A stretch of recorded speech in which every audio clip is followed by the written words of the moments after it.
Bonjour et bienvenue dans la revue de presse hebdo et audio du secteur retail e-commerce en France, proposée par les Digital Doers. Nous sommes le 4 février 2022, au sommaire cette semaine, 5 articles. L'e-commerce français génère 129 milliards d'euros en 2021, à lire sur e-commercemag.fr. Économie circulaire, place aux consommateurs, entrepreneurs, à lire toujours sur e-commercemag.fr. Bicorp, comment fonctionne ce label qui séduit de plus en plus d'entreprises, à lire sur challenge.fr. Sébastien Borget, The Sandbox, nous avons atteint 1,6 million d'utilisateurs, à lire sur e-marketing.fr. Et enfin, Carrefour innove dans le live shopping avec Brut et dans le Metaverse avec The Sandbox, à lire sur lesclésdudigital.fr. Je vous le rappelle, sur le site lesdigitaldoers.com, vous avez accès à une revue de presse qui rassemble les articles publiés dans la semaine sur le site de news de notre écosystème. Vous pouvez vous y abonner pour recevoir chaque vendredi un digest de l'actualité dans votre boîte email. De cette revue de presse, je vous lis sans interprétation une sélection de quelques articles qui m'ont semblé pertinents à partager. Avant de commencer, un petit message avec les Digital Doers. Je produis et anime des chaînes de podcast pour compte de tiers, c'est-à-dire pour vous qui écoutez cette revue de presse, acteurs de notre écosystème. Si vous souhaitez animer la prise de parole sur votre marché, c'est l'occasion d'inviter des clients et des prospects à venir converser avec vous et moi autour de votre proposition de valeur. Vous êtes intéressé, alors contactez-moi. Enfin, dernier message, je vous invite à écouter l'interview de cette semaine de Sylvia Carter au sujet du e-commerce cross-border. Sylvia vient de publier 7 livres, The Digital Exporter Series, qui sont un véritable playbook pour qui veut vendre à l'international. Une conversation passionnante qui me renvoie à une activité que j'ai longtemps exercée. Alors bonne écoute, évidemment, toujours sans coupure. Chers auditeurs, vous connaissez tous la célèbre plateforme française PrestaShop. Cette solution complète et innovante pour créer une boutique en ligne a déjà été choisie par plus de 300 000 e-commerçants dans le monde pour son efficacité. Aujourd'hui, je veux partager avec vous la solution de paiement PrestaShop Checkout. Vous le savez car nous en avons déjà beaucoup parlé ici, le paiement est un moment clé dans le tunnel d'achat. Selon une analyse faite par PayPal, l'année dernière, 50% des acheteurs quittent un site e-commerce si leur moyen de paiement préféré n'est pas proposé. Moins il existe de friction et plus la transformation est forte, je ne vous apprends rien. Par ailleurs, qui n'a pas rencontré des challenges techniques pour intégrer une ou plusieurs solutions de paiement ? Déjà utilisé par plus de 12 000 boutiques dans 176 pays, PrestaShop Checkout offre une expérience de paiement tout en un. Les paiements sont bien sûr 100% sécurisés et vous protègent contre les transactions non autorisées et les tentatives frauduleuses de remboursement grâce à la technologie PayPal. En plus, vous avez l'option de proposer le paiement en 4 fois sans coût supplémentaire pour vous ou vos clients.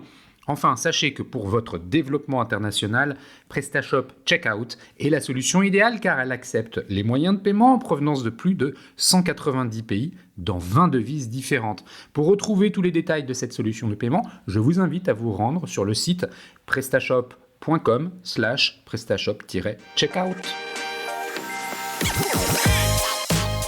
L'e-commerce français génère 129 milliards d'euros en 2021, à lire sur e-commercemag.fr en date du 3 février.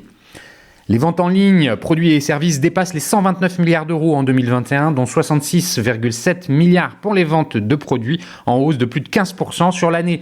Sur l'ensemble de l'année écoulée, l'e-commerce est estimé à 14,1% du commerce de détail, vente de produits, soit 0,7 points de plus qu'en 2020.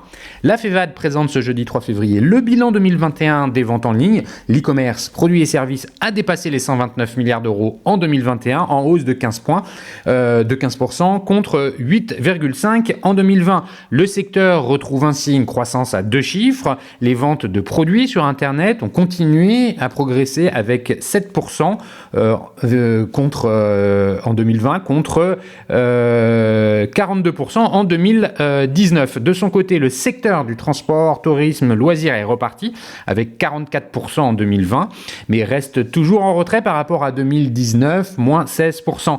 Cette année de consolidation marque la poursuite d'une croissance solide et pérenne du secteur du e-commerce, largement plébiscité par une majorité de Français. Le secteur totalise ainsi 129,1 milliards d'euros en 2021, dont 66,7 pour les ventes de produits.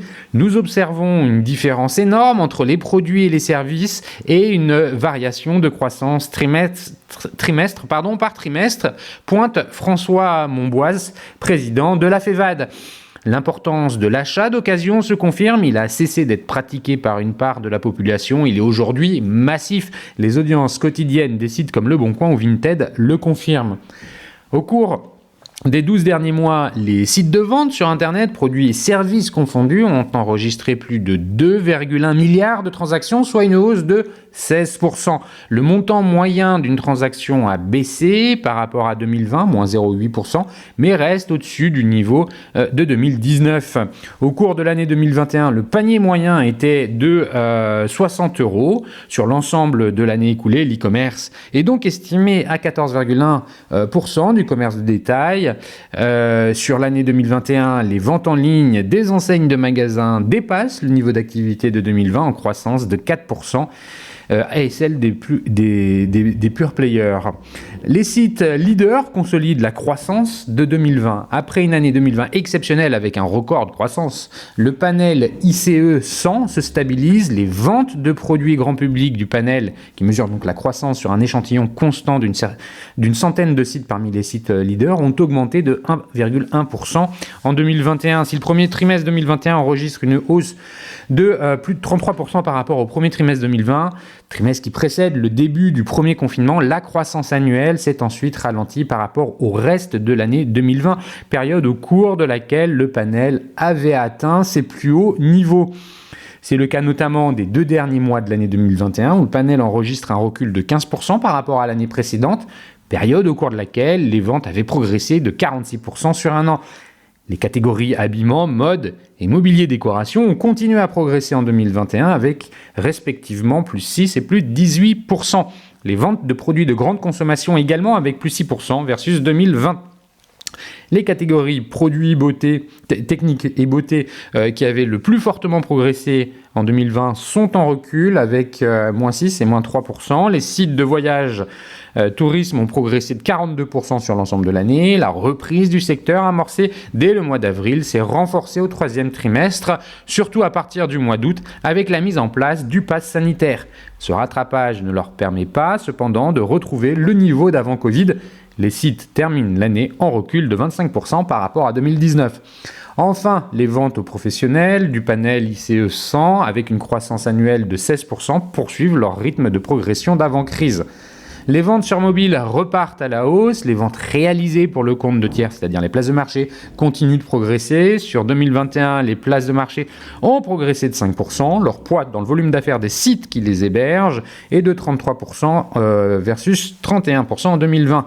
Les ventes sur mobile de l'ICM qui cumulent vente de produits et vente de voyages, qui ont été freinées en 2020 par le recul des ventes de transport, voyage et billetterie, retrouvent une croissance à 2 chiffres avec 23%, notamment grâce à la reprise des ventes de voyages tourisme. Après plus 37% au mois d'octobre et 21% au mois de novembre, elles ont néanmoins progressé que de 3% au mois de décembre en raison du ralentissement des ventes de voyages avec la reprise de l'épidémie.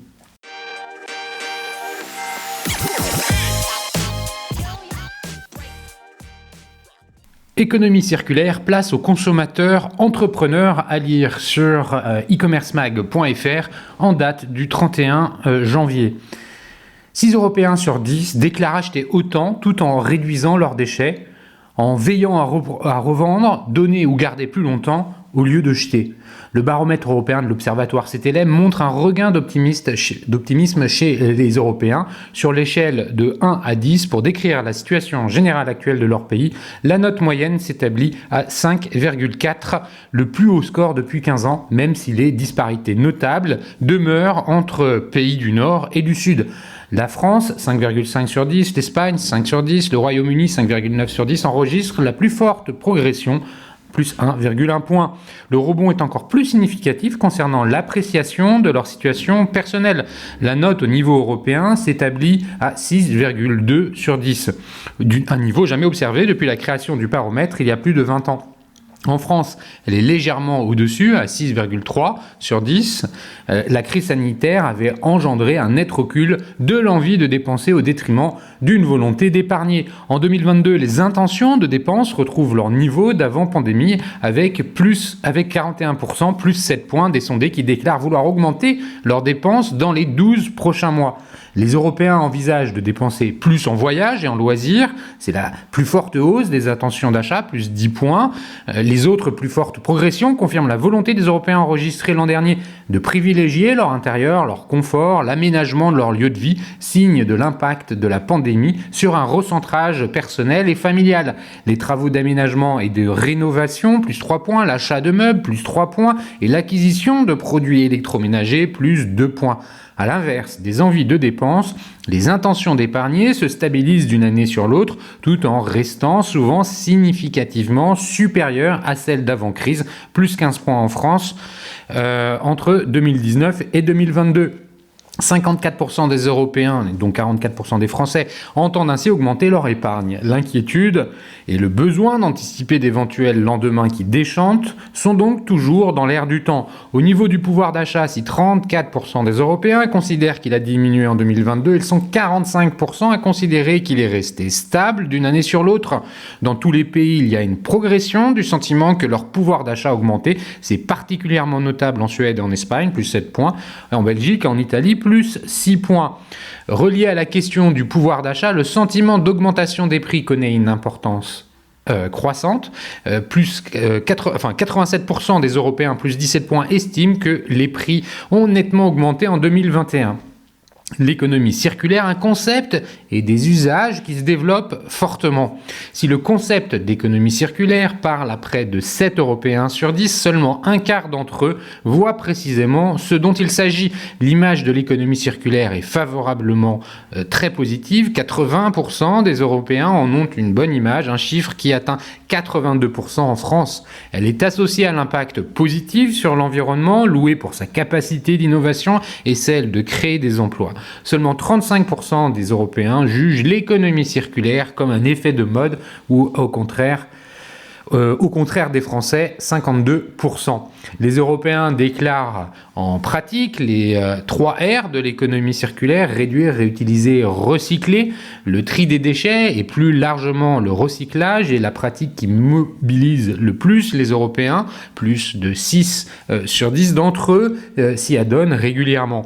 La réduction des déchets est elle aussi souvent pratiquée. 46%. Dernier des R mis en pratique, la réutilisation des produits à travers leur vente, leur don ou leur réemploi mobilise régulièrement 43% des Européens. 36% des Européens estiment que l'économie circulaire est développée dans leur pays, soulignant une évolution positive et vertueuse. Nord et Sud de l'Europe ont une perception différente de l'implantation dans leur pays. Un Britannique, 51%, et pratiquement un Norvégien sur 2, 45%, affirment constater un développement, alors qu'au Sud, on peine à l'observer. La France se place quant à elle entre ces deux pôles, 39%. Les consommateurs, vendeurs, entrepreneurs de sa consommation. 6 Européens sur 10 déclarent acheter autant, tout en réduisant leurs déchets, en veillant à revendre, donner ou garder plus longtemps au lieu de jeter. Ce chiffre est de 56% chez les Français.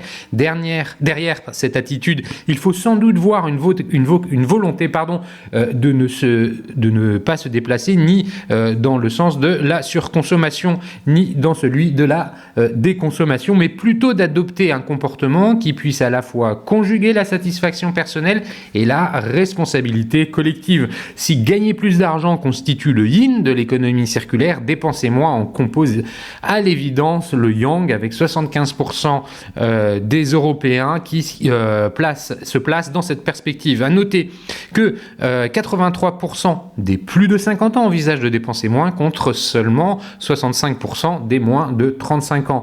Concernant les raisons qui poussent les consommateurs à acheter des produits d'occasion, c'est pour 52% réaliser des économies, préserver les ressources de l'environnement et l'environnement pour 36%, et accroître ou diversifier sa consommation pour 29%, qui sont donc les raisons invoquées ensuite. Que devient cet argent économisé ? Il sera épargné à 52%, le reste sera consacré à l'achat d'autres produits pour 48%, plus précisément pour ceux qui le dépensent pour acheter quelque chose dont ils ont besoin ou dans le quotidien, pour maintenir ou améliorer leur confort de vie. Vendre des produits devient une pratique courante. 6 Européens sur 10 déclarent avoir vendu des biens à d'occasion au cours de l'année. Cette proportion s'élevant même à pratiquement 8 sur 10 pour les moins de 35 ans. Le revenu mensuel moyen lié à la vente de produits d'occasion est de 77 € en moyenne en Europe, un complément de revenu non négligeable. Et les disparités s'affirment. La césure générationnelle est très marquée dans le détail. C'est 103 € chez les 18-34 ans, 86 chez les 35-49 et 42 chez les 50-75 ans. En effet, 6 Européens sur 10 âgés de plus de 50 ans donnent des produits au lieu de les revendre. Les disparités géographiques sont fortes alors que les Hongrois, les Tchèques et les Slovaques engrangent des revenus supplémentaires inférieure à 40 €. Cette somme est quasiment triplée pour les Allemands et surtout les Britanniques avec 115 €. En France, le montant est de 67 €. Deux principales raisons sont invoquées pour vendre des produits d'occasion. Faire de la place chez soi et générer des revenus complémentaires, sachant que les plus de 50 ans vont nettement privilégier le premier item, qui aura la main sur le futur de l'économie circulaire. Jusqu'alors, l'économie et plus précisément les échanges commerciaux entre ces différents acteurs définissaient avec une certaine clarté les rôles attribués à chacun. Cette étude met en évidence une redéfinition des rôles avec l'affirmation d'un consommateur-vendeur qui devient entrepreneur de sa consommation. Dans ce contexte, les marques et les enseignes disposent de nombreux atouts pour séduire ces mêmes consommateurs, les garanties en matière de durabilité et de réparabilité, tout comme leur potentiel d'innovation s'imposant comme les plus efficaces. Aux yeux des Européens, les tenants historiques de l'offre y tiennent un rôle conséquent, sans que cela soit vraiment prépondérant. 57% estiment que l'économie circulaire relève d'abord de produits proposés par les marques et les enseignes. Les moins de 30 ans sont plus enclins à souligner le rôle des particuliers, notamment par l'entreprise des plateformes. Avec l'économie circulaire, le jeu de la concurrence sera tout aussi intense qu'avec l'économie linéaire. C'est particulièrement le cas quand il s'agira d'acheter. En effet, les Européens déclarent qu'ils feront l'acquisition d'un bien d'occasion autant auprès d'une enseigne ou dans un magasin que sur une plateforme d'échange entre particuliers.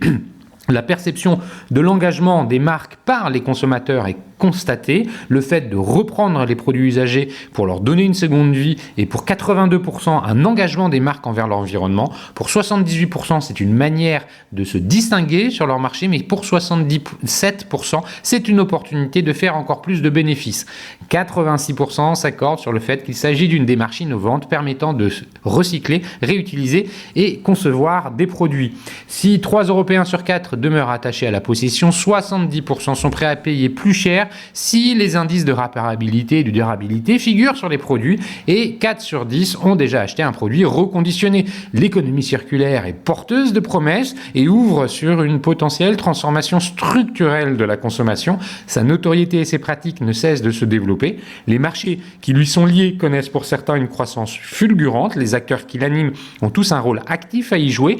C'est une légère majorité, 38% des Européens pensent que les nouveaux acteurs spécialisés dans la seconde main sont les mieux placés pour incarner ce futur. Une proportion quasi identique, 34%, jugent que les marques et les enseignes traditionnelles peuvent aussi le dessiner.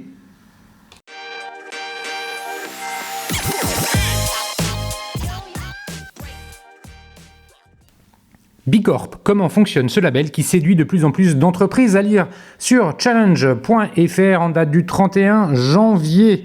Bicorp n'en finit plus de séduire les entreprises françaises, certifiant l'impact positif des sociétés sur tout leur écosystème. Ce label importé des États-Unis s'impose comme une référence incontournable des entreprises engagées. Vous l'avez peut-être déjà rencontré sur une vitrine, un sac de shopping ou un site de vente en ligne, le B noir de Bicorp. Ce label à impact exigeant prend de plus en plus d'ampleur en France, dopé par la certification de nombreuses filiales du géant Danone et le nombre de sociétés déposées explose. B Corp a été créé aux États-Unis en 2006 par 3 fondateurs persuadés que les affaires pouvaient être au service du bien commun. L'idée était de créer un mouvement pour transformer l'économie, raconte Augustin Boulot, directeur général de B-Lab France, l'association chargée de l'animation de B Corp dans le pays. Et l'un des leviers pour réussir cela, c'était de créer un label et un outil de mesure d'impact. Arrivé au Royaume-Uni en 2010, B Corp a débarqué en France en 2014 avec la première entreprise hexagonale certifiée, le cabinet de conseil Utopies, qui a ensuite passé la main de l'animation du label à B-Lab France en 2019. Nous avions la même philosophie que B Corp, celle d'un modèle économique à impact, for profit et for purpose, indique Elisabeth Laville, fondatrice de Utopies. Je n'étais pas fan des labels, de l'angle conformité, que je ne trouvais pas très motivant, mais B Corp a réussi le pari d'être un référentiel exigeant, mais pragmatique et désirable. Un référentiel exhaustif. Et c'est là tout l'intérêt pour les entrepreneurs qui se lancent dans l'aventure. B Corp met d'abord à disposition un outil de mesure d'impact gratuit sous forme d'un questionnaire en ligne organisé en 5 piliers: gouvernance, collaborateurs, collectivité, environnement et clients. Le tout adapté en fonction du secteur et de la taille de la société. Une fois les réponses complétées, l'entreprise obtient un score. Si elle a plus de 80 points, elle peut déposer son dossier. S'ouvre alors une phase d'audit. Toutes les réponses aux questions doivent être accompagnées d'un document justificatif qui sera étudié par les analystes européens de l'ONG B Corp. Ceux-ci commencent à regarder si le modèle d'affaires de l'entreprise est à impact.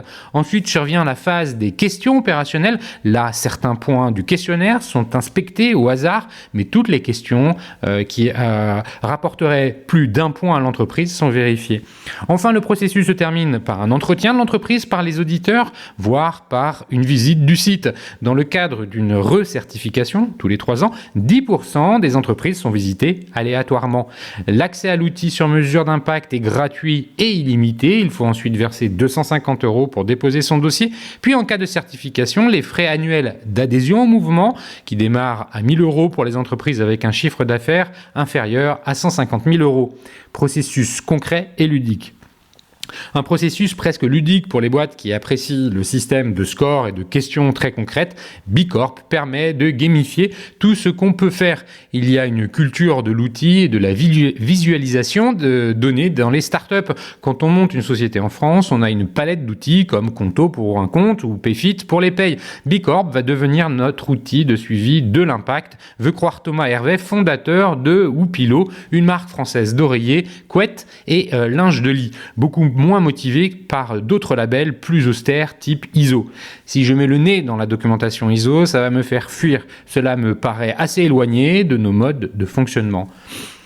En attente du résultat, après avoir déposé son dossier en mai 2021, il se félicite déjà des progrès que lui a permis de réaliser la démarche. Sans B Corp, nous n'aurions probablement pas fait le bilan carbone, ce qui nous a amené à modifier notre oreiller, à faire de la compensation. Nous prenons maintenant toutes nos décisions en posant la question de l'impact. Label anti-greenwashing. Et c'est là tout l'esprit du label, être un outil d'amélioration continue. L'obtention de la certification n'est que le début du processus, car pour la conserver, il faut progresser. À la recertification, une entreprise perd souvent entre 10 et 20 points, car le questionnaire est revu tous les 3 ans pour devenir plus exigeant. Par exemple, la fondation de Nature et Découverte lui a rapporté 26 points la première année, mais 17 seulement 3 ans plus tard, témoigne Famille Auger, directrice de la marque, pour qui B Corp permet de cartographier l'état de son avancement, de se poser les bonnes questions et de découvrir les pistes d'amélioration. B Corp n'est pas une partie de plaisir, pointe Julien Lesque, dirigeant du Family Office Kimpa, certifié en décembre 2021, tant le niveau du questionnaire est précis et détaillé. Sur les 50 000 entreprises qui utilisent l'outil gratuit de mesure d'impact dans le monde, la moyenne du score est aux alentours de 50 points, là où il faut un minimum de 80 points pour obtenir le tampon. B Corp est très exigeant. Si une entreprise commence la démarche, ce n'est pas juste pour apposer un coup de peinture verte, assure Marie Ferville, chef de projet pour Kima, qui estime avoir consacré plus de 20% de son temps de travail pendant 5 mois pour obtenir la certification. Conséquence, B Corp a une excellente réputation. Avec Bicorp, c'est plus facile de dire que l'on est authentique dans notre démarche d'aider des familles engagées à avoir un impact positif. À l'annonce de la certification, nous avons eu beaucoup de demandes pour savoir comment ça marche et c'est génial, sourit Julien Lesque. Embouteillage de dossiers Bicorp plaît de plus en plus. Depuis 2015, 170 entreprises ont été certifiées en France, près de 4400 dans le monde, représentant 10 milliards d'euros de chiffre d'affaires cumulé et 10 000 utilisent le questionnaire gratuit. Mais 220 sont actuellement en attente d'un verdict. Il faut en moyenne 12 mois pour obtenir une réponse. En 2021 et ça va continuer en 2022. Nous avons un raz-de-marée de dépôt de dossiers assez incroyable, confirme Augustin Boulot. Résultat, un léger embouteillage au niveau de l'audit. Le référentiel et l'audit sont gérés par une entité distincte des B-Labs au sein de l'ONG Bicorp. Les Standard Trust. Basés à Amsterdam pour l'Europe, ces analystes sont une petite cinquantaine, même en doublant l'effectif, le temps d'attente est élevé. C'est long de former des gens et il n'est pas question de brader la certification. Il faut que le niveau d'exigence reste le même malgré le succès, pointe Augustin Boulot. Cet embouteillage est une excellente chose, affirme pour sa part Elisabeth Laville, membre du conseil d'administration de Bilab France. C'est une société où tout s'accélère. On n'est pas au supermarché du label. C'est du temps exploité pour progresser, mais pas du temps perdu. Atelier Bicorp et société à mission. Seule ombre au tableau de cette certification, la question de la pondération. Il est en théorie possible d'être très bon dans l'un des piliers et très mauvais dans l'autre du moment que le score final dépasse 80. La pondération est un sujet et Bicorp le sait. Il n'existe pas de point rédhibitoire. Vous pouvez par exemple produire des énergies renouvelables, donc gagner beaucoup de points sur l'environnement, mais avoir des pratiques sociales discutables. Mais ce point est amené à évoluer dans les versions à venir, veut croire la fondatrice d'Utopies. Il pourrait y avoir un niveau minimum requis dans chaque pilier. En attendant, Bicorp reste un outil efficace. La perfection n'est pas de ce monde. C'est très français de vouloir un truc parfait, mais qui devient une usine à gaz incompréhensible. Il faut prendre le système qui vous aide le plus à progresser. Quid alors de la société à mission ?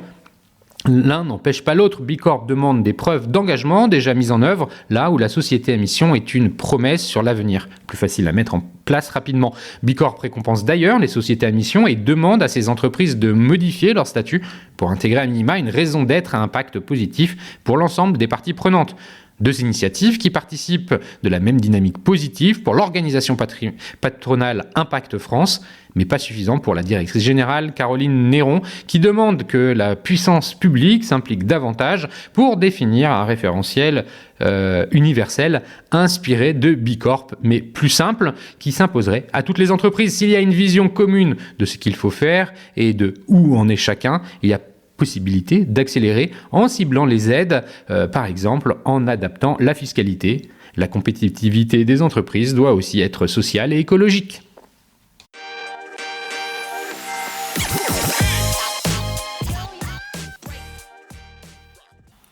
Sébastien Borget de Sandbox. Nous avons 1,6 million d'utilisateurs, à lire sur e-marketing.fr en date du 27 janvier. Pionnière du Metaverse, The Sandbox est une plateforme décentralisée de gaming qui permet à ses utilisateurs d'être récompensés lorsqu'ils jouent ou créent du contenu. Un modèle permis par la blockchain et l'utilisation du NFT qui attire autant les utilisateurs, dont le nombre a augmenté de 1000% en 2021, que des marques comme Carrefour, Atari ou Adidas, soucieuses de proposer des expériences engageantes à cette communauté. Sébastien Borget, cofondateur et CEO de The Sandbox, revient sur le développement de la plateforme en 2021. Sébastien. Nous avons 1,6 million d'utilisateurs à l'origine. The Sandbox est un jeu vidéo mobile lancé il y a une dizaine d'années et qui permet aux utilisateurs de créer facilement des environnements virtuels et des jeux. Néanmoins, après 40 millions de téléchargements et 70 millions de contenus créés, ses fondateurs se retrouvent face à une impasse, comme l'explique Sébastien Borget. Nous avions envie de récompenser nos utilisateurs et pas seulement en leur donnant des badges. Fin 2017, nous avons découvert la blockchain via CryptoKitties, le premier jeu NFT, et avons ainsi trouvé un moyen de récompenser le User Generated Content. C'est alors que The Sandbox commence à développer son metaverse, un environnement virtuel dans lequel les lands peuvent être achetés par des utilisateurs désireux de construire une villa, un mall ou un stade et ainsi proposer aux autres joueurs une nouvelle expérience. En jouant, ces derniers sont récompensés en Sand, le token du projet, qui leur permet par exemple d'acheter des objets créés par d'autres utilisateurs. Au-delà de la vente initiale des lands, The Sandbox touche une commission de 5% sur chaque transaction. La moitié alimente notre fondation qui permet d'incentiver les joueurs, les créateurs et ceux qui font du staking de Sand. Nous sommes décentralisés dans le sens où ce sont les possesseurs de Sand qui ont la gouvernance du projet, explique Sébastien Borget, qui revendique une hausse du nombre d'utilisateurs de 1000%, donc en 2021. Fin 2021, The Sandbox a levé 93 millions de dollars pour développer son metaverse en transférant notamment ses assets sur la blockchain Polygon, un layer 2 d'Ethereum qui facilitera la création de NFT et réduira l'impact environnemental de la plateforme. Début 2022, cette dernière revendique 18 000 possesseurs de land et 1,6 million d'utilisateurs ayant connecté leur wallet crypto au jeu.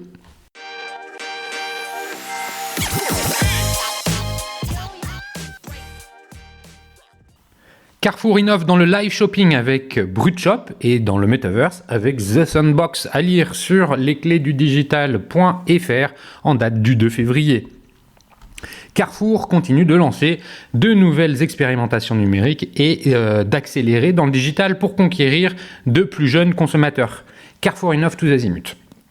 Sous l'impulsion notamment d'Élodie Pertuiseau, nommée à la tête de la transformation digitale du groupe et membre du COMEX depuis début 2021. Récemment, Carrefour a intégré le Metaverse en acquérant une parcelle sur la plateforme virtuelle française The Sandbox avec le gestionnaire de crypto-actifs CoinHouse. L'objectif est de mener des expérimentations pour mieux comprendre cet univers dématérialisé. Il y a quelques jours, dans un tout autre registre, il a annoncé la création de BrutShop, une co-entreprise créée avec le média digital Brut. L'ambition est de devenir le leader du marché français du commerce social ou live shopping. La plateforme permettra aux utilisateurs de réaliser des achats en ligne en participant à des événements vidéo diffusés en live streaming sur les réseaux sociaux. Brut, actionnaire majoritaire de la plateforme, annonce comptabiliser 70 millions d'utilisateurs en Europe et représenter 39% du marché des médias sur les réseaux sociaux en France et toucher 100% du public des 18-34 ans.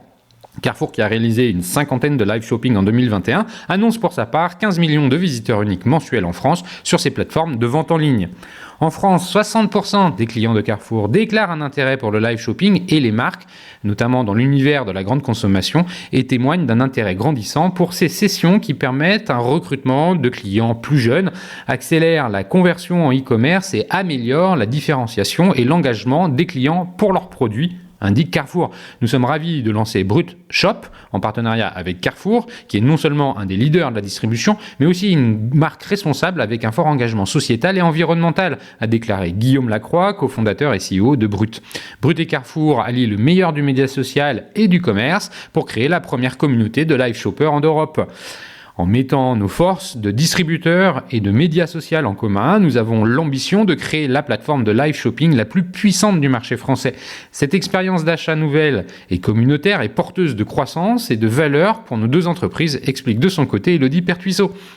D'après Accenture, le marché du commerce social, estimé à environ 492 milliards de dollars, devrait tripler d'ici 2025 à 1,2 trillion de dollars.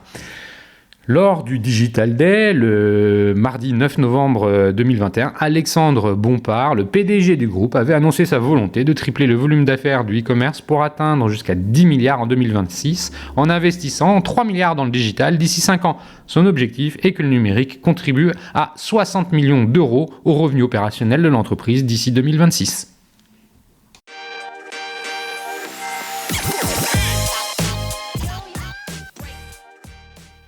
Et voilà, c'est fini pour cette semaine. Merci de m'avoir écouté. N'oubliez pas de vous abonner à la revue de presse sur le site lesdigitaldoers.com. Si vous aimez l'exercice de cette revue de presse Retail e-commerce dans sa vision audio, n'hésitez pas à me le faire savoir en m'envoyant des messages sur LinkedIn et mieux encore en la faisant connaître autour de vous. Enfin, un dernier message d'auto-promo avec les Digital Doers. Je produis des chaînes de podcasts thématiques sur les pour les prestataires de services de notre écosystème. Donc si vous souhaitez animer la prise de parole de votre marché, c'est l'occasion d'inviter des clients et des prospects à venir converser avec vous autour de votre proposition de valeur. Vous êtes intéressé, alors contactez-moi. D'ici là, portez-vous bien et à la semaine prochaine.